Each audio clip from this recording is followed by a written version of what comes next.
Good afternoon, everyone. Hello. It is my pleasure to introduce to you the President-elect of the 81st session of the UN General Assembly, His Excellency Khalilur Rahman. His Excellency will deliver brief remarks, but unfortunately will not be able to take any questions at this time due to his schedule. So without further ado, PGA-elect, you have the floor.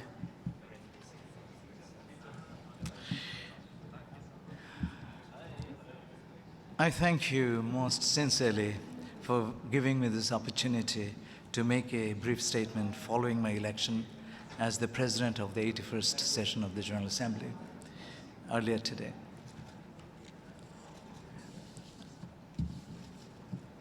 As you know, the elections have taken place and I was declared winner, and I've accepted the responsibilities with humility and respect.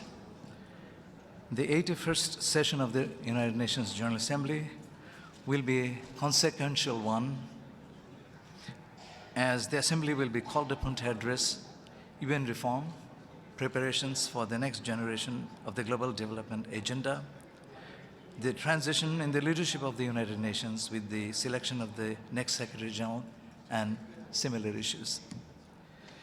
These will unfold alongside urgent global challenges already before us, including climate change, geopolitical tensions, energy insecurity, and widening development divides.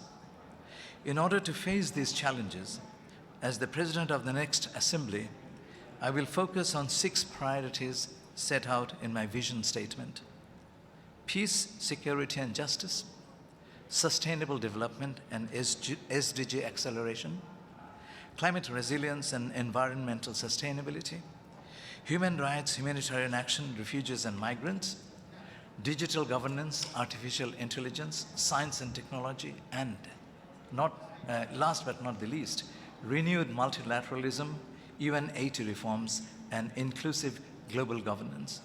Following my election, I told the General Assembly that I will dedicate myself to rebuilding trust, nurturing consensus, opening space for good faith negotiations that will lead to outcomes for all that are owned by all.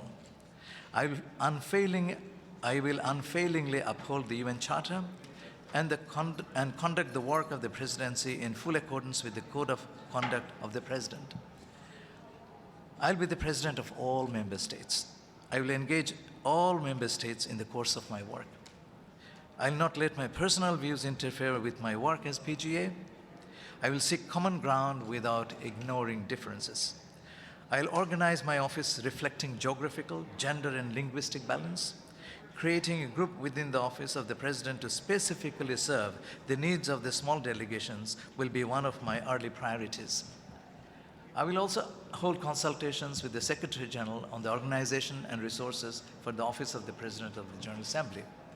I called upon all Member States today to contribute to the PGA Trust Fund to help carry out the work of the Office of the President more effectively.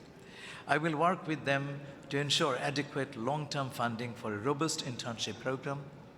And as the UNGA President, I will dedicate myself to rebuilding trust and nurturing consensus, as I said.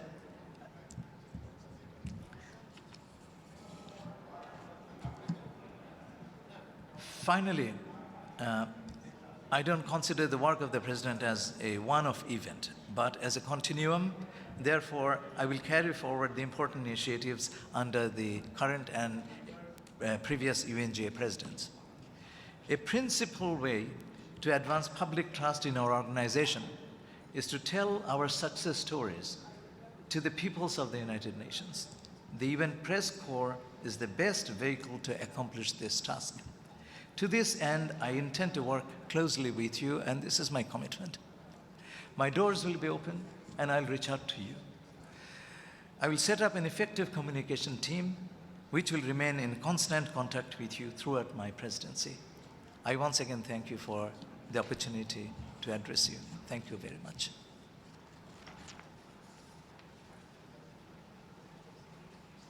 Thank you, PGA-elect, and thank you all for coming.